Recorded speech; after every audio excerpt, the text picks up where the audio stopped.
Thank you so much. And thanks for everyone to actually be joining. Really excited about this session. We'll focus on a very topical thing, very focused thing.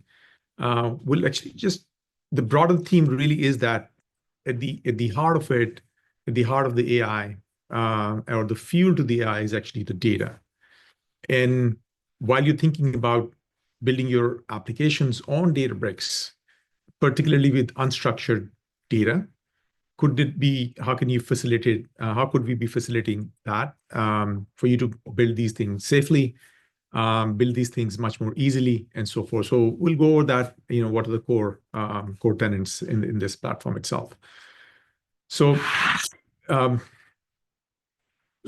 first thing is, if you're trying to build anything in the Databricks, it's likely, particularly if it's with unstructured data, that it sits somewhere else. The data sits somewhere else.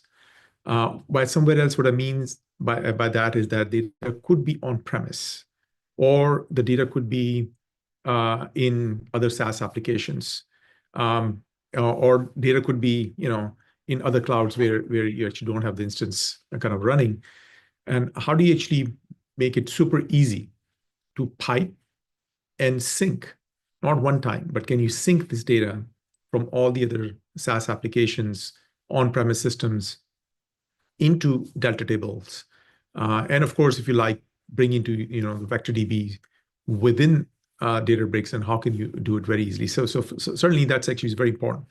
And safety is an important part of it, because if the wrong data comes into the picture, which data you do not want, what is the method you want to put in place that not just one time, it's not a one-time exercise. When you build these pipelines, you want to make sure that there is methodology and there is controls in place that only the right data that should be going to these AI workloads, they are going in. How do you select that? And of course, how do you clean this data? We'll talk about that. What we've seen is that often security concern, data governance concern, compliance concerns can actually come in the way of utilization of this data to build your AI workloads. And you want to make sure that you actually have the tools in place where these questions can be addressed very, very easily. In fact, you have the native ways of building these things. You actually have methods that inherently will take care of cleaning up the data or understanding the entitlements to make sure that compliance is taken care of and give you visibility. What it primarily does is that it can unblock your AI projects, and all the questions that get addressed from governance and compliance and security and privacy and all, you can address it while you're building your AI projects and focus on the ones that, value creation that you're looking to do within Databricks. And of course, if you want to be utilizing, often companies have commits and all that. If you want to be utilizing Databricks or Mosaic and other things, you bring more workloads into those environments, you can actually fulfill your commits and so forth. We'll cover some of these high-level topics as we go through. Essentially, what GenCore sync capability, what it does is that it can, just the name says it, GenCore sync will actually take the data from any of the unstructured systems, and of course structured also, based on the selection logic that you will define at the level of a file, at the level of a group of users, or at the level of a folder. You can define the logic through which actually you want to bring your data into the Databricks or into the Databricks Delta tables or vector DBs, and it will basically do the job of actually syncing the data. And while doing it, it's going to make sure it's safe. And you can combine that with, once the data comes into the Delta tables, of course, you can define the logic within Databricks to utilize it. Or if you choose, the data can also be coming into the vector DB directly within Databricks. And you can define how the chunking is done and all those things are done. That also is the capability within the framework. Of course, you're going to use it for agents, you're going to use it for search, you're going to use it for data intelligence, in general intelligence out of this data. You're going to use it for all kinds of different insights and analytics. But the hard part of the plumbing the hard part of security and governance and compliance and other regulatory things like EU AI Act and all, that can be taken off your plate using this framework while you focus on the right side of doing the creative stuff that and the value creation that you would need to be doing, right? Now, one of the things important to highlight is that within the framework is built on a knowledge graph. We call it data command graph. This knowledge graph actually has the understanding of all context around every file or every folder or every user, so to speak. So around every file, you can know who has entitlement to that file. What's the permissioning look like? So even when you bring this data into Databricks, you can still refer entitlement information if you choose to by looking up in this data command graph. And of course, if you choose to, we can work through to actually register some of these things in Unity catalog and all. Essentially, this is what it's doing. As you can see it visually, you define the logic of what kind of unstructured data you want to bring in. It does have the data command graph, certainly has all the context around each and every object that you're trying to bring in, because that intelligence around the context that only that system knows. Like if a file is within SharePoint, that system knows what's the context of this file with respect to permissioning and so forth. And of course, because we're analyzing the file, it has also understanding of what is sensitive inside the file. All that context is brought in, and using that graph engine, you can define the subset of data that you want to sync and keep syncing over time. It gives you the selection kind of capability. And as the data is coming in, it's on the fly. Before it lands into Databricks, it gets cleaned. So you can clean this data, essentially, before it gets into your workloads. It can be cleaned up, essentially. You sanitize the data, and you can define the logic of removing any sensitive information from the data itself, right? And the other important part is while you're building these AI pipelines, you have full visibility on different AI projects, what kind of data has been brought in, what is sensitive in that data, and which is literally the full provenance, the lineage information that you would want, that it also needs to be captured kind of along the way. Out of this, there's a checker on the top that if you want to satisfy your governance or compliance requirements, you can define policies and checks on top of it to basically prove out that you would meet certain criteria and conditions. And you can define those rules and so forth, and the checker can actually verify those things. And if you need to provide this as evidence to your compliance teams and other teams, they often will come to you for good reasons to make sure it's all safe and compliant.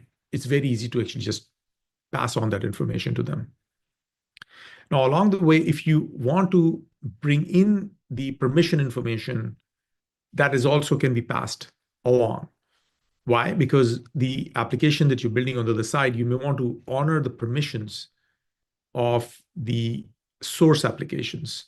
If whatever permissions are there in the source applications like Google Drive or SharePoint or Box or other things, you want to bring that permission information in. If you want to utilize it, that can be passed along to be utilized to make sure you're honoring the permissions and so forth. Of course, this is at the highest level, the GenCore sync capability. If you look at the stack-wise, this is what it's really doing.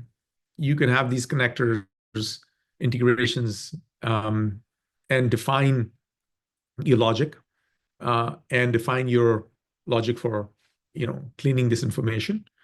And of course, this data will end up in Databricks and so forth. And if you wanted to enforce and build layers above it, you can do that by yourself or using Databricks, or there is within GenCore, there's capability to integrate with Slack or other web interfaces and chatbots and all so forth, where you can actually layer this thing above to create your experience layer, so to speak, on things that you're trying to do within Databricks. We'll talk a bit about how to do this. Is super easy, actually. And you can do that with the help of a UI, or you can do that just with just with code, where a lot of your developers, you just want to basically invoke the APIs, or your notebook and others, and just use that to actually build these pipelines accordingly. So here you can see that you can just simply define the pipeline.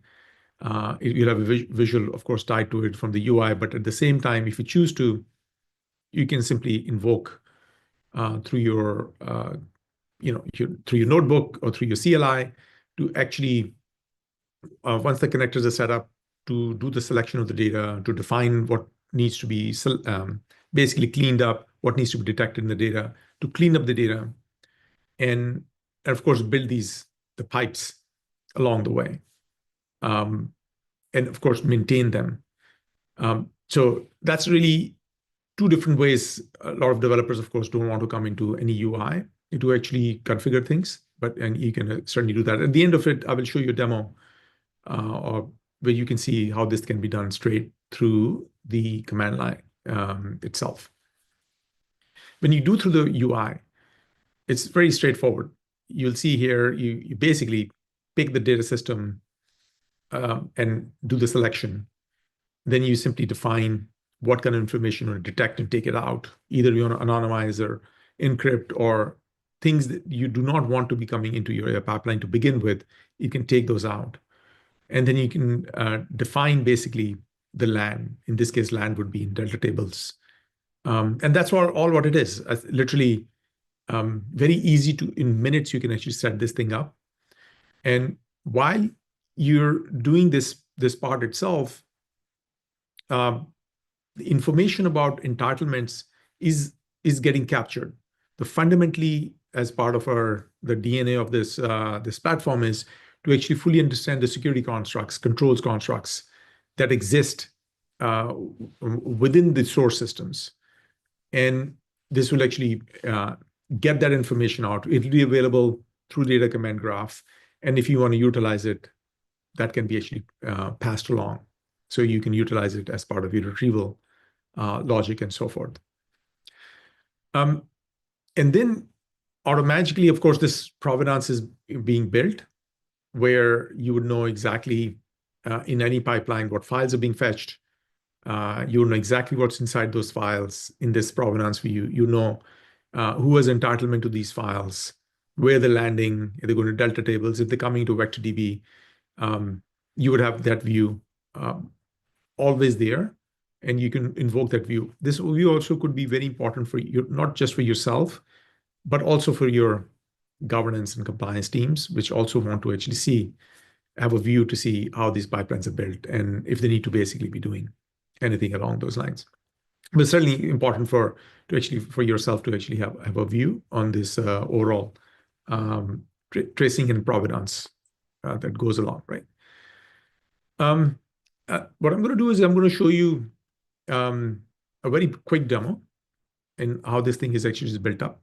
It's a recorded session, and then we'll try to basically compress this information in a quick webinar where we can leave the room for actually any questions. So let's go through this quick demo also. Let us demonstrate how you can leverage GenCore APIs to build safe GenAI pipelines and securely ingest and sanitize data with graph-based context from SaaS and on-prem systems into Databricks Delta tables. This is a CLI-based demo to build GenAI pipelines using GenCore APIs. Let us connect SMB as our on-prem data system. The pipeline includes a data loader node configured to scan SMB data, and a sanitization node with pre-selected personal data elements that will be redacted. Pick a table name and warehouse ID, where the redacted data would be stored.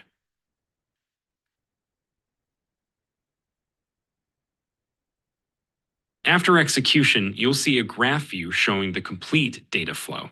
This visualization displays which pipeline was used, the steps involved, such as loading and sanitization, the number of files scanned. Identified sensitive data. Content classifications applied according to different regulations. and the associated data systems. We can also drill down into each file to see details like access permissions and more. For the other pipeline, we can view all files that were ingested into Databricks and preview them as well. Here's the preview view. You can see both the original files and their sanitized versions. These files can also be viewed directly in Databricks.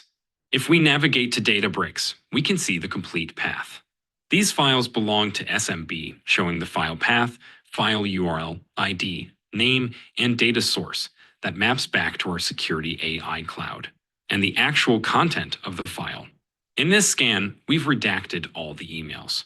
All emails are in redacted form based on the masking policy we applied, while all other data elements remain unchanged.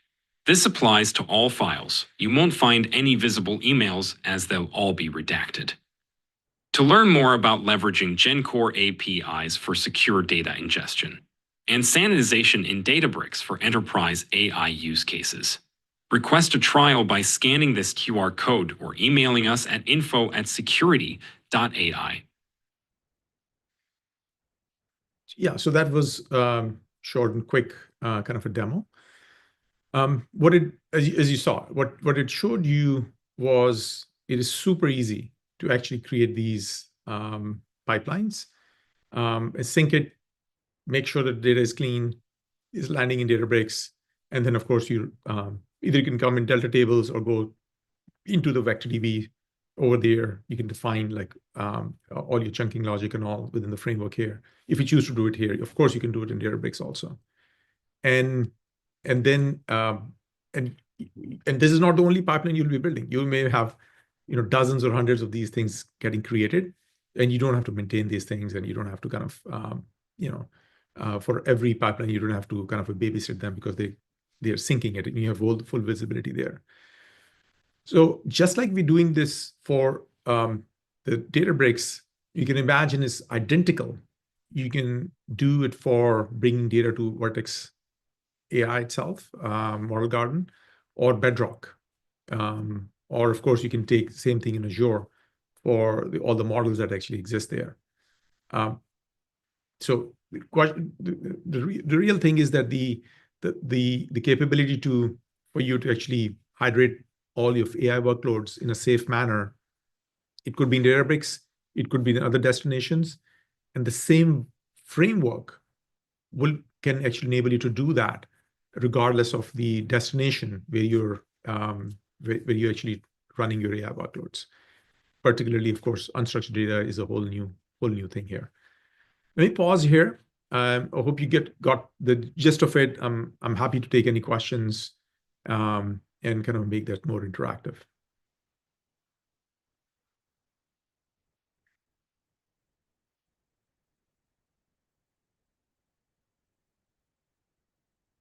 All right. I don't see any questions. So if you have any questions, feel free to send us a note, which is info@securiti.ai, or just reach out for any demos that you feel like to be doing. There's a question that came in. It says, at what level of granularity can we perform the redaction process? Can we apply this to only a specific data field, or can it be applied to complete objects as well? Yeah.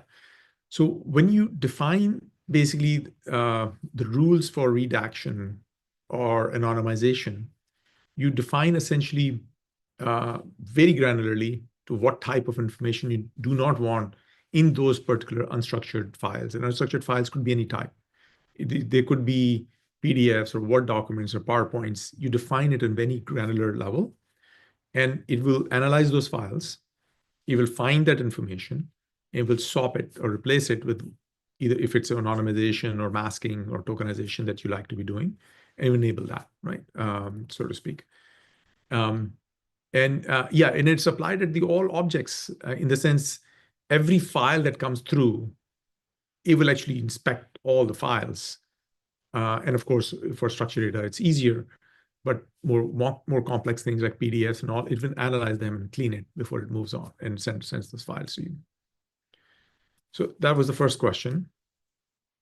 Yeah, the other question was, can you get the slides? Yes, some of this material will be available. Just drop a line at info@security.ai. Well, thank you so much for taking time. If there's no more questions, thanks a lot for taking time. And, oh, there's one more question. There's a question here. What role does Unity Catalog play in AI governance, and how does it help in managing access controls and lineage tracing for AI models? So at the end, if you want to register everything in Unity Catalog, all this metadata that is coming from the data command graph can land up with associated objects in the Unity Catalog. So because now that information is within the purview of Databricks, and you would want to look at the Unity Catalog for that. The point being that we can actually bring that all in alongside with all the metadata and context into the Unity Catalog, because that may be go-to resource for your use cases. So yeah, that integration actually exists also. And then the question was, is the data encrypted as well before being stored? Generally, this data, when it lands, of course, at the disk level, it's always encrypted.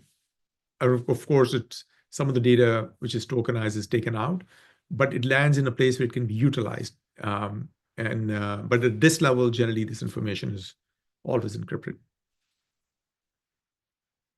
I'll give another 30 seconds or a minute if there's any question comes up.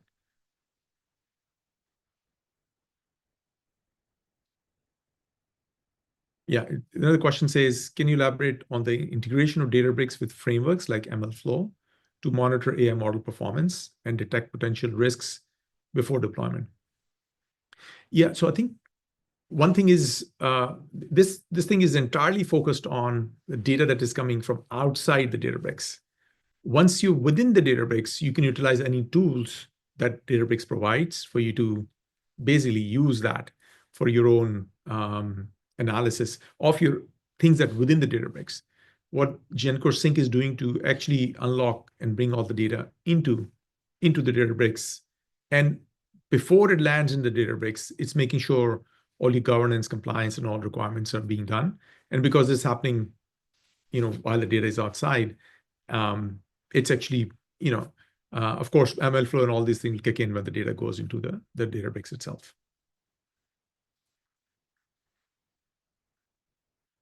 Another question came in that says, do redaction rules and logic have to be defined in Securiti AI, or is there a way to integrate with an external store that contains the logic and rules? So then just like I mentioned, because it's coming through the APIs, if you have some rules outside, but you'll have to exercise those rules, because we have to, rules you can have a repo anywhere that you like, right? But you want to exercise that rules in the platform, so you have to communicate it somehow, what those rules are. Repo of rules from your lens could be sitting somewhere, but you'll have to exercise it.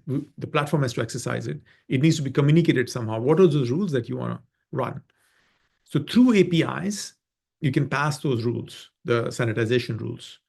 And if you do that, then of course it's sitting in both places, but somehow the platform needs to know in this pipeline to know that, what do you need to redact and what do you need to clean up? And that communication has to happen either through UI or through API, while you may have your separate repo of rules somewhere.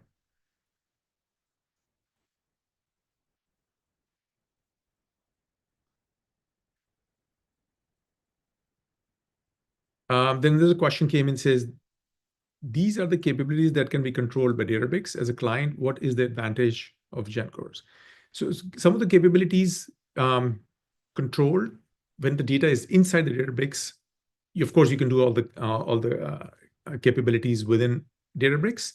But when the data is not in Databricks, that's the advantage of the GenCore platform that is bringing the data which is not in Databricks as such, and it's doing all the governance and security and entitlement that's bringing in, and then bringing it to Databricks. That's the core functionality. And we have partnership with Databricks for this capability.